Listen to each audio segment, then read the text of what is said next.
आइए जानते हैं माँ लक्ष्मी किस प्रकार अपने भक्तों पर कृपा करती हैं। माँ लक्ष्मी के कहे अनुसार ब्राह्मणी ने 16 दिन तक माँ लक्ष्मी की उपासना की।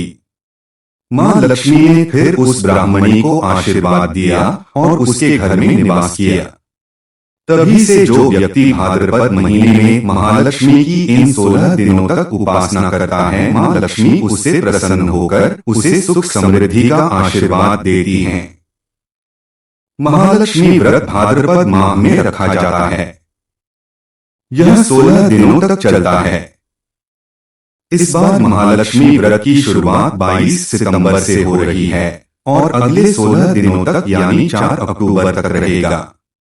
इस दौरान महालक्ष्मी व्रत रख रहे हैं तो इस कथा पढ़ना आपके लिए बेहद जरूरी है। चलो दोस्तों, अब सुनाते हैं महालक्ष्मी की व्रत कथा। एक गांव में एक गरीब ब्राह्मण रहता था। वह दिन प्रतिदिन भगवान विष्णु की आराधना करती थी। भगवान विष्णु उसकी भक्ति से बहुत प्रसन्न हुए और उन्होंने अपनी प्रिय भक्त को दर्शन दिए। साथ ही ब्राह्मणी ने कहा कि तुम्हें जो वरदान मांगना है तुम मांग सकते हो।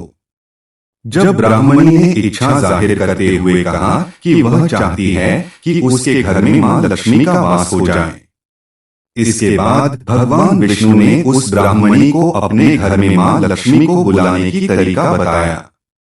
भगवान विष्णु ने बताया कि तुम्हारे घर से कुछ ही दूरी पर जो मंदिर है वहां एक स्त्री आती है और वहां आकर वह उपले थापती है, तो तुम्हें उसे अपने घर आने का आमंत्रण देना होगा। वही मां लक्ष्मी है। ब्राह्मणी ने भगवान विष्णु के कहे अनुसार ही किया। ब्राह्मणी ने उस स्त्री को अपने घर आने का निमंत्रण दिया। तब मां लक्ष्मी ने उस ब्राह्मणी से कहा कि वह 16 दिन के लिए मां लक्ष्मी की पूजा करें। मां लक्ष्मी के कहे अनुसार ब्राह्मणी ने 16 दिन तक मां लक्ष्मी की उपासना की।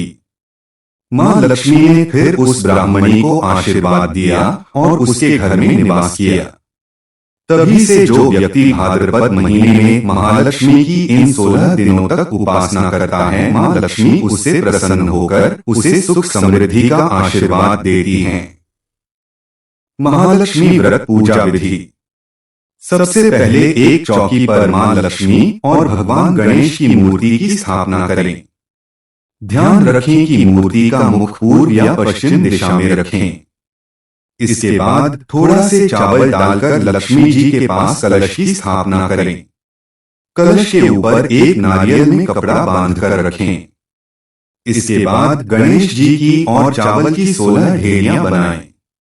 ये 16 मातृका की प्रतीक हैं। नवग्रह और षोडश मातृका के बीच स्वास्तिक का चिन्ह बनाएं। साथ ही 11 दीपक, खीर, बताशे, मिठाई, वस्त्र, आभूषण, चंदन का लेप, सिंदूर, कुमकुम, सुपारी, पान, फूल, दूर्वा, चावल, लौंग, इलायची, केसर, कपूर, हल्दी, धूप, अगरबत्ती। इसके बाद विधा विधान के साथ पूजन करें। सबसे पहले कथा का पाठ करें, अंत में भगवान गणेश और मां लक्ष्मी की आरती करें। ऐसा करने से मां लक्ष्मी उससे प्रसन्न होकर उसे धन दौलत सुख समृद्धि का आशीर्वाद देती हैं। कथा कैसी लगी दोस्तों? अगर अच्छी लगे तो लाइक और सब्सक्राइब करें।